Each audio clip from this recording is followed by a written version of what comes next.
In this session, we will discuss Supreme Court SCI JCA legal words, that is SCI JCA, that is Junior Court Assistant.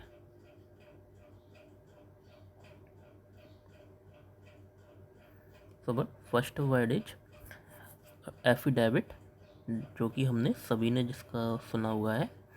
एक ये written statement होता है जो confirm करता है शपथ के द्वारा किसी भी एविडेंस के रूप में। It is a written statement confirmed by oath for use as evidence in court. He submitted an affidavit stating that he was present at the scene. Next is litigation, that is मुकदमेबाजी. The process of taking legal action is litigation. The company was involved in a litigation over property rights. Company जो है एक मुकदमेबाजी में involve थी property के अधिकार को लेकर. ज्यूरिसडिक्शन, थर्ड इज, जिसका मतलब होता है अधिकार क्षेत्र. लाइक सुप्रीम कोर्ट का अधिकार क्षेत्र कहाँ तक है, तो ये हमारे आर्टिकल्स 124 से लेके 148 में दिया गया हुआ है सुप्रीम कोर्ट के बारे में. तो उसी में हमें सुप्रीम कोर्ट की जुरिस्डिक्शन अधिकार क्षेत्र है, सुप्रीम कोर्ट का इस्टेब्लिशमेंट कैसे होगा, ये सारी डिटेल्स मिलती हैं. तो legal authority to make decision and judgments. The court has no jurisdiction over international disputes. तो जो कोर्ट है किसी भी नेशनल कोर्ट को इंटरनेशनल ज्यूरिसडिक्शन का अधिकार नहीं होता उनका, वो क्योंकि अधिकार क्षेत्र नहीं है. इंटरनेशनल कोर्ट्स के लिए जैसे हम international court of justice ICJ बनाया है, जिसमें कुछ कंट्रीज़ ने मिलकर उसके डिसीज़न को मानते हैं, फॉलो करते हैं. उसे भी मानना नहीं मानना कंपलसरी नहीं है. नेक्स्ट इज सब पीना. इसको सबीना या सब पीना दोनों ही नाम से जाना जाता है.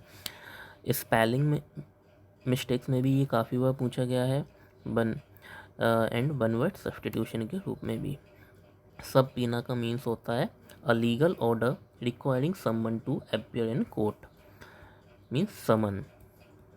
The witness was served as a subpoena to testify in court.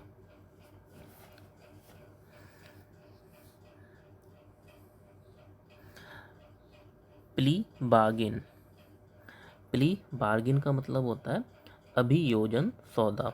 N agreement where the defendant pleads guilty for a lesser punishments. Example हो जाएगा इसका, the defendant agreed to a plea bargain to receive a lighter sentence. Means lighter means हल्की या कुछ punishment के लिए वो agree हो गया.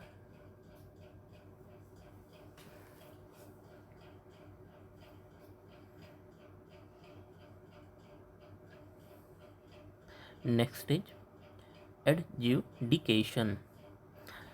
इसका मतलब होता है the legal process of resolving a dispute और केस. किसी केस या डिस्प्यूट को लीगली रिसॉल्व करना. The case was sent for adjudication by the higher court. Prima facie. इसका मतलब हो जाएगा प्रथम दृष्टया, फर्स्ट प्रूफ कह सकते हैं हम. Based on the first impression accepted as correct until proven otherwise. तो एग्जाम्पल हो जाएगा prima facie the evidence suggests the defendant is guilty. जो पहला जो व्यक्ति था जिसने किसी सीन को देखा, उसने बताया एविडेंस ने कि जो डिफेंडेंट है वो गिल्टी है। हैबियस कॉर्पस, इसका मतलब होता है बंदी प्रत्यक्षीकरण। हैबियस कॉर्पस ये एक प्रकार का रिट है जो आर्टिकल 32 में भी मिलता है हमें। Article 32 and article 226 high court के द्वारा जिन्हें रिट्स की रिट्स दी गई हैं। हैबियस कॉर्पस का मीन्स होता है एक बंदी प्रत्यक्षीकरण, a legal writ requiring a person under arrest to be brought before a जज। दैट इज, किसी को भी अरेस्ट करने के बाद ये नेसेसरी है कि उसको कोर्ट में प्रेजेंट प्रत्यक्ष किया जाए। His lawyer filed a habeas corpus petition for his release. Plaintiff, that is वादी, एक होता है वादी और एक होता है किसी ने केस किया, किसी सपोज ए व्यक्ति ने बी पर केस किया, तो ए हुआ वादी और बी उसका अगर अगेन केस करता है अपने डिफेंड में, वो होगा डिफेंडेंट या प्रतिवादी। A person who brings a legal case against another in court. Example हो जाएगा the plaintiff accused the company of fraud. Next is perjury. Perjury का मतलब होता है झूठी गवाही। The offence of lying under oath in a court of law. तो court में झूठी गवाही देना। Example, the witness was charged with perjury for lying under oath.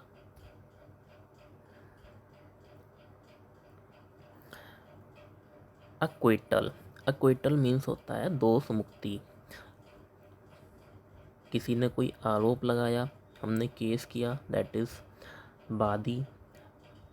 Plaintiff, defendant ने भी केस किया, प्रतिवादी। एंड उसमें दोष सिद्ध नहीं हुआ तो जो केस लगाया था रिलीज हो गया, तो वो अक्विटल, दोष मुक्ति। A legal judgment that the person is not guilty of a crime. The court's acquittal of the accused shocked the public. Arraignment, अरेनमेंट अभियोग वाचन। एक अभियोग होता है प्रेसिडेंट पे जो लगाते हैं हम आर्टिकल 61 के अंडर इम्पीचमेंट कहते हैं, और ये है यहाँ पे कोर्ट से रिलेटेड, ये है अरेनमेंट अभियोग वाचन।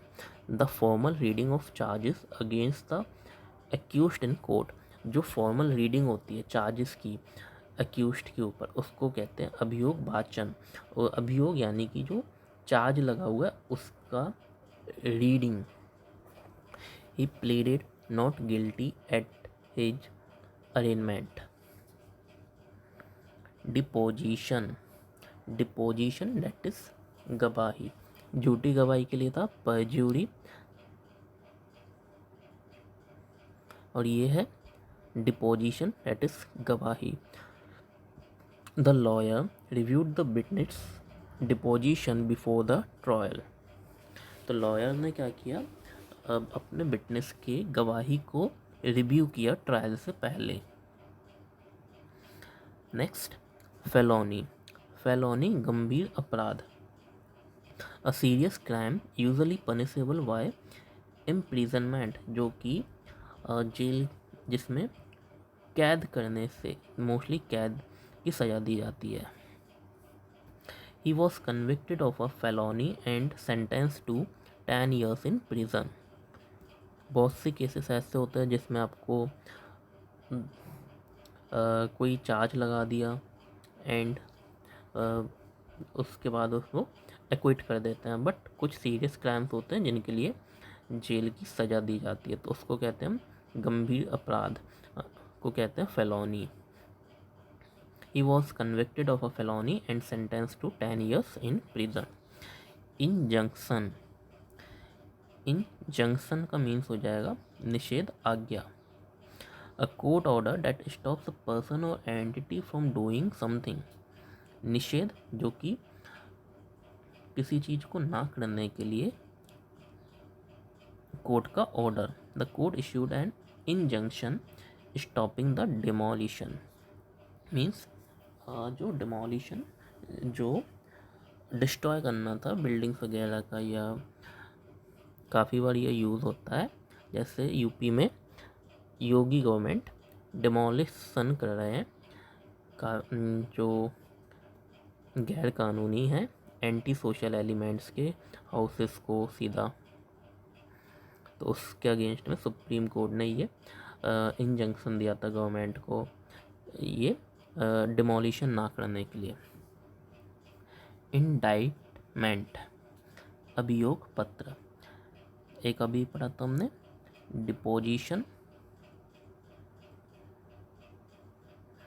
अरेंजमेंट दैट इज अभियोग वाचन, एंड अब जो है ये हमारा है इंडाइटमेंट, अभियोग पत्र, अ फॉर्मल चार्ज और accusation of a serious crime. तो अभियोग पत्र क्या है, ये जो क्राइम है या एक्यूज है उसका फॉर्मल लेटर है, चार्ज, एंड अरेंजमेंट है उस लेटर को पढ़ना। The grand jury issued an indictment against the corrupt official. Mens rea, आपराधिक मनसा, the intention or knowledge of wrongdoing while committing a crime. Without mens rea, a person cannot be convicted of murder. बिना आपराधिक मनसा के person को murder का convict नहीं दिया जा सकता है। मीन्स आपराधिक मनसा, कई केसेस ऐसे भी होते हैं जिसमें हम डिफेंड में कुछ करते हैं बट हमारी उससे हर्ट करने की इच्छा नहीं होती है, तो उसको कहते हैं, उसमें ये देखा जाता है आपराधिक मनसा थी या नहीं थी। नेक्स्ट हो जाएगा मिटिगेटिंग सर्कमस्टेंसेस, मीन्स न्यूनकारी परिस्थितियाँ, factors that reduce the severity of a crime or punishment. The judge considered mitigating circumstances before sentencing. किसी क्राइम को में अगर ये देखने की वही उसकी मैंस रिया थी या नहीं थी, अगर इनकेस कोई क्राइम है वो बिना मैंस रिया के हुआ एंड उसमें पनिशमेंट या सेंटेंस कम मिलती है, तो ये होगा mitigating circumstances. Verdict that is निर्णय, final jurisdiction, the final decision of a जज और jury in a case. The jury reached a guilty verdict in just 2 hours. Waiver, अधिकार त्याग, the voluntary relinquishment of a right or claim. He signed a waiver agreement not to sue the company. अधिकार त्याग, उसने क्या किया, अपने एक agreement को साइन किया कि इस कंपनी को स्यू ना करने का।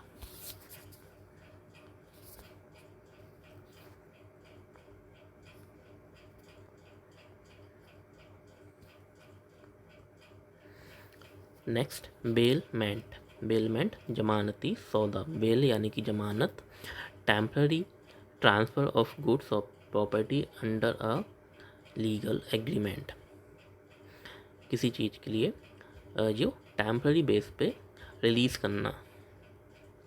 Bailment agreement required the borrower to return the goods.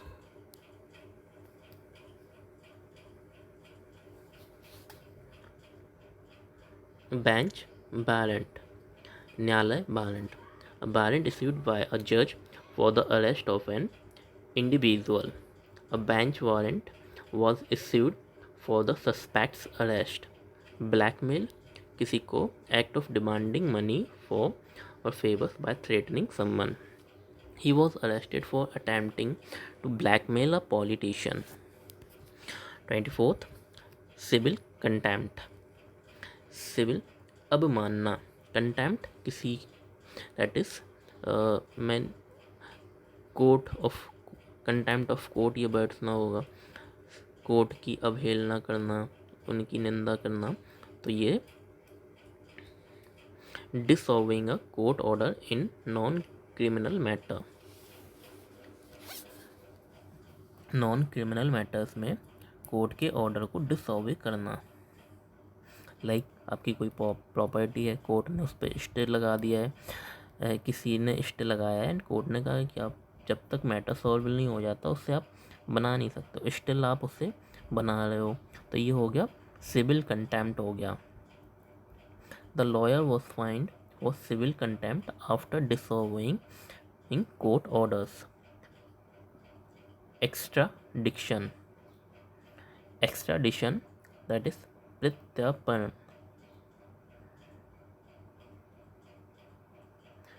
the process of transferring a criminal to another jurisdiction for trial।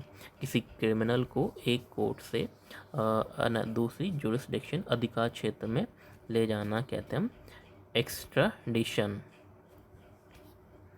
Extradite करना, the fugitives extradition to his home country was approved.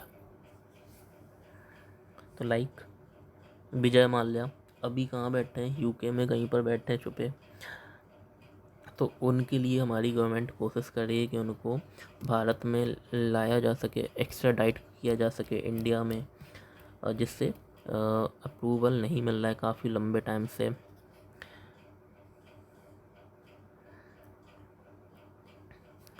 False imprisonment, झूठा कारावास, unlawful confinement of a person without legal justification। She sued the police for false imprisonment। So false imprisonment means बिना legal justification के ही किसी को unlawfully बंद करना। Forensic, इसी के लिए जो फॉल्स इम्प्रीजनमेंट ना हो, इसी के लिए हैबियस कॉर्पस को बनाया गया है कि किसी को पुलिस ने अरेस्ट किया है तो उसको जो लिमिटेड टाइम है उसके अंडर कोर्ट में प्रोड्यूस करना होता है, प्रत्यक्ष करना। फॉरेंसिक एविडेंस, वैज्ञानिक साक्ष्य, scientific proof used in court to solve a case। The forensic evidence proved the suspect's involvement in the crime। Scientific proof जैसे कि बायो फिंगरप्रिंट्स, जेनेटिक हो गया आपका, जैसे सीआईडी में बताते थे जो हम बालों का टेस्ट करके या नाखून का जो भी कुछ आपको मिलता है, फिंगरप्रिंट की टेस्टिंग वेरीफाई करना। एविडेंस को बॉडी पर मिले जो भी एविडेंस है या लिविंग या नॉन लिविंग थिंग्स पर बायोमेट्रिक्स को कलेक्ट करना किसी भी चीज़ के। नेग्लिजेंस, लापरवाही, failure to take proper care in legal duty.